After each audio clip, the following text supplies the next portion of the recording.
आज सुबह मेरी क्लिनिक पर दो लेडीज़ आईं और उन्होंने बहुत ही शर्माते हुए मुझसे एक सवाल किया। गुड मॉर्निंग दोस्तों, मेरा नाम है डॉक्टर दीपा और मेरे इस चैनल पर आपको एचपीवी वैक्सीन से रिलेटेड बहुत सारे सवालों के जवाब मिलेंगे।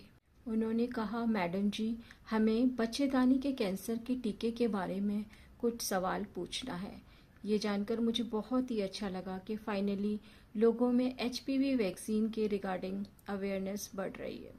तो उन्होंने मुझसे पूछा कि मैडम जी, अभी हमारी बेटी सिर्फ 14 साल की है और जैसा कि हम जानते हैं कि कैंसर जैसी बड़ी बीमारी 40 से 45, 50 इस साल की महिलाओं में होती है, तो हम अभी से अपनी बच्ची को ये टीका क्यों लगवाएं?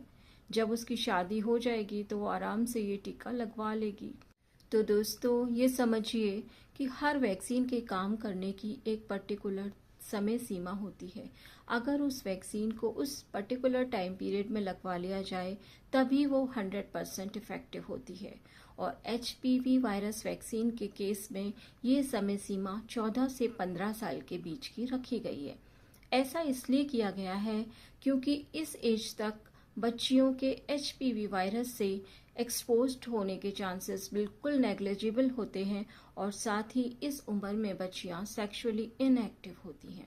तो अगर ये वैक्सीन 14 से 15 साल के बीच में लगवा ली जाए तो सर्वाइकल कैंसर से खतरा 93 से 98% तक कम हो जाता है।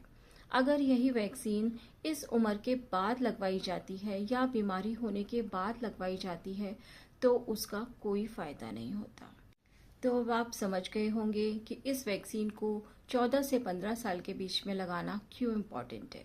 आप भी अपने आसपास के आयुष्मान आरोग्य मंदिर या प्राइमरी हेल्थ सेंटर्स में जाइए और एचपीवी वैक्सीन के बारे में और जानकारी लीजिए और अपनी बच्चियों को सर्वाइकल कैंसर से बचाइए। Thank you so much. और हाँ, कल फिर से मिलते हैं सर्वाइकल कैंसर से जुड़ी हुई एक और क्वेरी को सॉल्व करने के लिए। So stay tune.